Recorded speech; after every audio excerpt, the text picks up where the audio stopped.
Robert, just tell us how's your first full week in charge been? Yeah, interesting. Probably not the easiest of weeks, just regarding playing numbers and troops and how many people that sort of got injured within the last game. It's been a little bit difficult, but do you know what I think? For myself, and I spoke to the lads about this, I thought it was a step in the right direction. I thought the commitment and effort that they showed each other within that game was second to none. You know, to go over there, they've been playing pretty well. You know, they only lost to Wigan the week before because of Jake Wardle and Bevan French, a bit of magic from those two. So they've been playing some good stuff, and I thought, you know, to score the same amount of tries, go toe to toe with them, I thought we're exceptional, particularly when we had no subs at the end. I had nobody to bring on. Ash Goulding came to me, or the physios came to me in the warm-up and said Ash Goulding can't play. He's got a bad back. So for him, I think he ended up doing about 50 minutes anyway. So yeah, we were down on troops, but I thought the morale and the effort were outstanding. Where are you then in terms of numbers, and is there anyone that's given you real cause for concern? Like from the game, we lost Wilson with a calf. Looks like we lost Greeny for the year with a pec shoulder. Ash went off the field with an head knock, but luckily passed. Sam Hewitt went off with a head knock, so he's out for. He got a ban anyway, so he'd have been out with an head knock for 2 games. Obviously, we lost Dre to the disciplinary, and then we were supposed to get Seb back this week. But unfortunately he's gone and seen a specialist with his head knock, and they've determined that he needs another couple of weeks off. So not only have we lost players, sort of 5 players, and to couple that, then we lost his captain, was middle. So we've lost his 80-minute middle captain. So yeah, to say we're down to the bare bones is a little bit of an understatement. You are. How much of a blow is Joe Greenwood's loss for the year then? I think Joe was starting his last couple of games to get back to his best. He struggled a little bit with niggles and knocks this year, and if I spoke to Joe. I don't think he's been playing his best rugby, but the last couple of games I feel like he's been back to his best, and he's been our sort of go-to player. He's been carrying the ball extremely well, getting quick play of the balls, defensively being really sound. And I think if you speak to him, you know, he felt like he were getting back to his best. Yeah, so to lose him along with the other ones as a bitter blow. You mentioned the skipper, Luke Yates. Just give us an insight into how that happened. Was it something that was always on the cards or not? Yeah, it's something that had been sort of lingering for a few weeks before this game. This isn't something that just happened overnight. It was something that had been on the sort of cards for a little while. I think Warrington approached him, or they approached him about coming early. The predicament we're in, I mean, look, me and Yates have got a really good relationship. You know, we've both got a bit of a mutual respect for each other. We get on really well, and we've both been really honest with each other. And he was just a bit like the situation that we find ourselves in at Huddersfield. He said, you know, Warrington have approached me, and I've got an opportunity to go there, and they're in the playoffs. They've got an opportunity still to win things. The team are going well, so I think in his best interest to go now. Look, I would dead set against it. You know, he's been one of our best middles this year. He's playing 80 minutes, doing things that nobody else can do in the middle. So for me, I wanted to keep him, but unfortunately, we're above my head. And Matty English has come back. Would he always have come back at this point, even if you weren't down on numbers? Yes, I tried to get Matty back as soon as we're appointed as interim. Straight away I got on the phone, but obviously the 21-man squad had got him from Castleford. Our 21-man squad had got him through Huddersfield, and I didn't think it was fair really. Just obviously I would have lost a sub anyway, so it was too late. But you know, when the squads are announced, that's what we had. But he's great. He's my, you know, when you're in these predicaments, what you ask for the players is, you don't attack your way out of it, you defend you out of it with effort and desire, and that's one thing that Matty brings. You know, he always brings, you know, we have an effort chart, defensive efforts, and he's generally in the middle. He's generally one of the top ones in the middles for all his little stuff that nobody sees, so we're glad to have him back on board. Will you just give us an update on a couple of the longer term guys we've not seen for a while? Adam Swift, how far away is he? A long way. He's a while off. I think I don't know how many weeks it is, but I know that he's a long time. Are you optimistic that he'll play again this year? I think he'll play again this year, but it won't be till the back end. What about Isan? I think he comes back within about 2 games of the season, so pretty much I think he's out for the majority of the season. Potentially he might be back for the last 2. Potentially. Is there any talk about potentially letting him go early? Oh, there's obviously discussions regarding all sorts of players and who we can bring in, because we are down on numbers, we are down on troops, and it becomes very difficult. I think it's the 2nd of August, I think it is, before when the deadline date is. So there's a lot of stuff going on behind the scenes regarding all sorts of players. Really, obviously, while Isan's here, we'll treat him as well as we can and look after him. But we desperately need troops.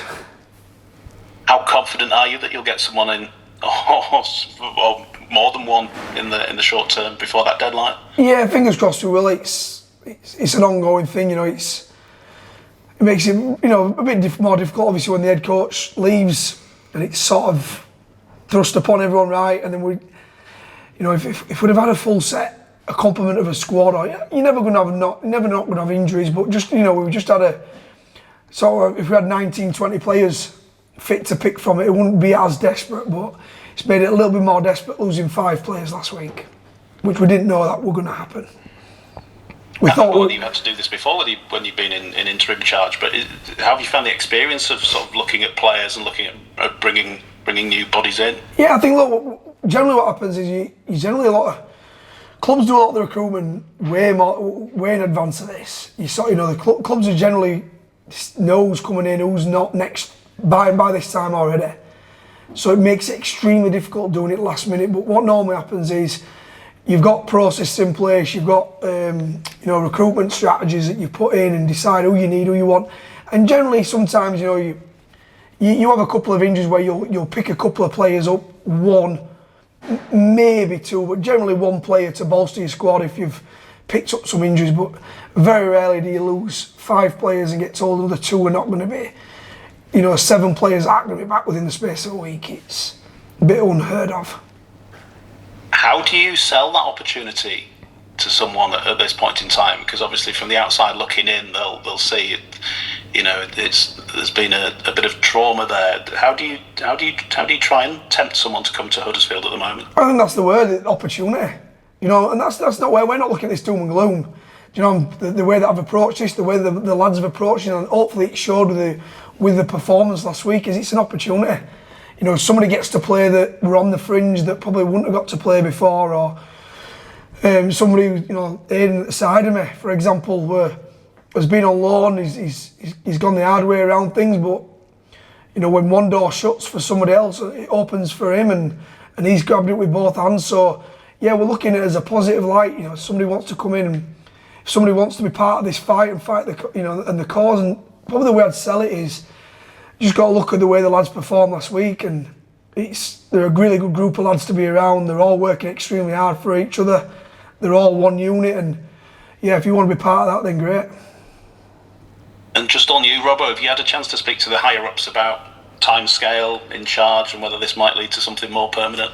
No, look, I've said for a while, I think I've done a pretty decent apprenticeship now. I've never actually been in any rush. I've never been in any rush to get the head coaching job. It's something that it is an ambition of mine. It's something that I could do very well. I think I'd be very good at it. But it's something that I've never really been in a rush to do. So it's always got to be the right time, the right fit. I think if the club decide that it's the right time for me, equally if they decide it isn't the right fit and it's not the right time, and somebody comes along with different qualities, experience, or whatever it may be, that I'd be very happy to assist and help in getting this group, this team, and this club that obviously I care for back to where it belongs. So, yeah, do I think I'll be a good coach? Yeah, I do. Is there a mad burning desire and rush? There is a desire, yes, but there's no rush on my part. You don't keep walking past reception and seeing who's signed in? Do you know what? I've always been, when I got into the coaching, hopefully people saw the way that I played the game, or all about the team first and my teammates before myself, and I've always felt a bit like that within my coaching. I ain't going to coaching for individual accolades. It's never been about me. It's never been about where I can take my career. It's always been about what I can do for the group that's in front of me. And I've always tried to build relationships with players so that I can get the best out of them, make them better players, and make them better people. And if that's me being the head, if the club is determined it's me being the head role, great. If they determine it's not yet, then I'll be more than happy to assist whoever comes in. What about Friday then? Obviously you've got these games to play as well, and it's been a while since you've been back at home. Would it be fair to say that you owe the home fans one against Salford on Friday? Oh, 100%.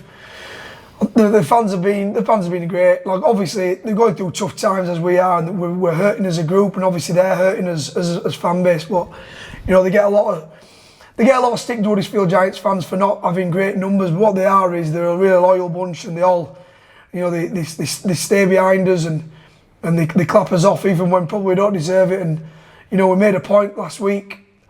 They want that many fans, to be fair, at Lee, but each individual player went over and made sure they clapped to the fans and showed their appreciation. So fingers crossed they can get behind us again this week, and fingers crossed that we can put in a performance, because hopefully they saw that the performance the lads put in at Lee, there was no lack of effort and desire and willingness to play for the self, the teammate and the badge, and for the fans.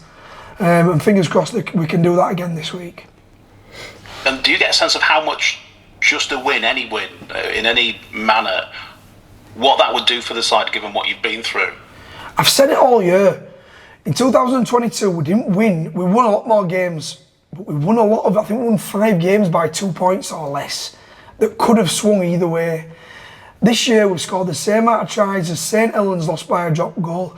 Lee, we scored the same amount of tries, lost on goal kicks. Salford last time at our place, we scored the same amount of tries, lost on goal kicks.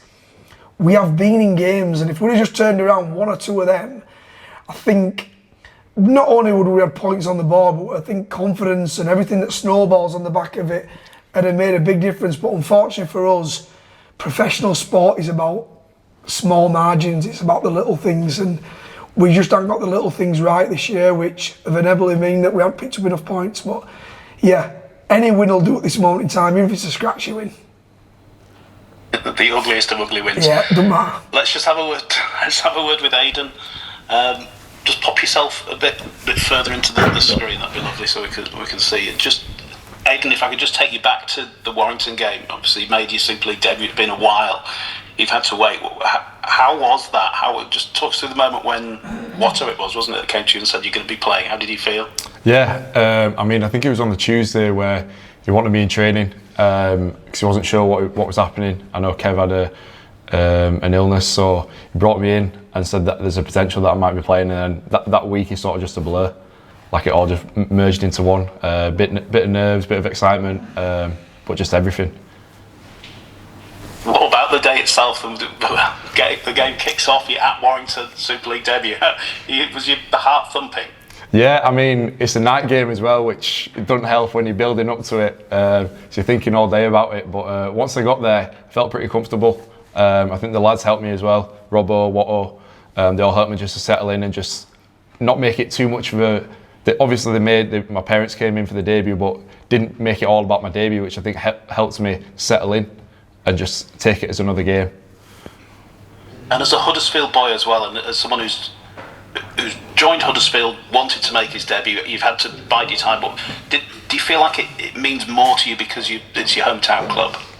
It definitely means a lot to me. I think I've got a photo of me at the game when I'm about 7 or 8, when the club used to give out the free tickets to primary school. So I've got a picture of me in the stands, so it meant the world to me and my family. I've seen that picture. You've got all the Giants gear on. Yeah. I mean, has there ever been a point in time over the last couple of years where you thought that opportunity might not come? Yeah, definitely.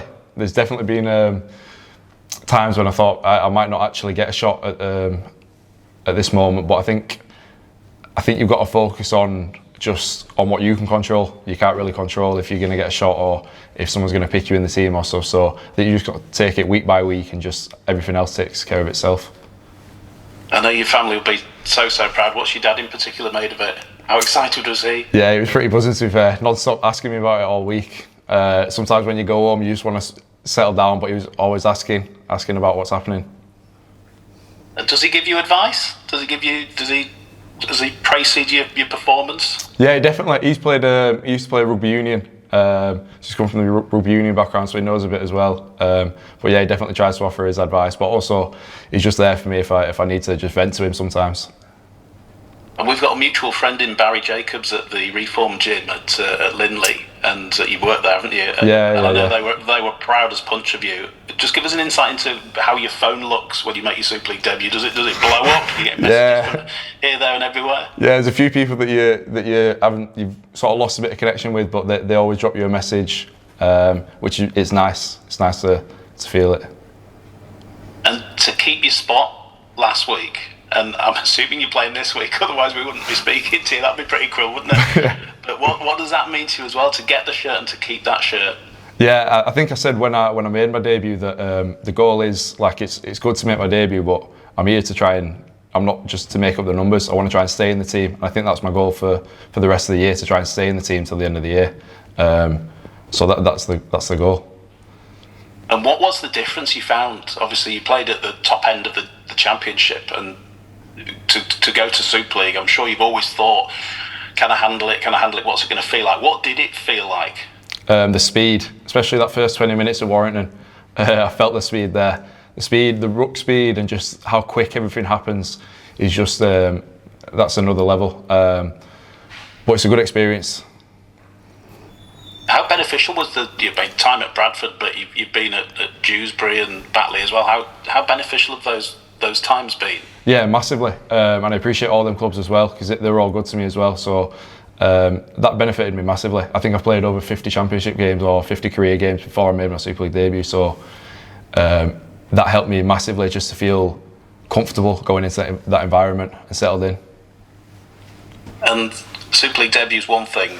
A home Super League debut at Huddersfield. How's that going to feel on Friday night? Yeah, a bit weird, to be fair, because I used to go and watch Town. I've had a season ticket at Huddersfield Town for 10 years, so and obviously I watched the Giants when growing up as well. So I've been there watching, so it'll feel a bit weird playing on the pitch, but buzzing, excited.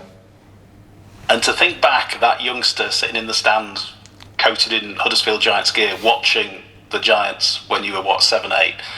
There'll be 7, 8-year-old boys, girls on Friday watching you. Yeah. How does that make you feel? Yeah, a bit weird. I just hope that we put on a performance that they come back. That's the main thing. But yeah, a bit weird. What would it mean to you to get the win on your home Super League debut? Yeah, massive. I think we're all just desperate for a win. Everyone's working hard and everyone's just desperate for a win. So I think it's just the same. Everyone feels the same. Well, good luck, mate. I hope it goes really well for you. I'll see you both on Friday.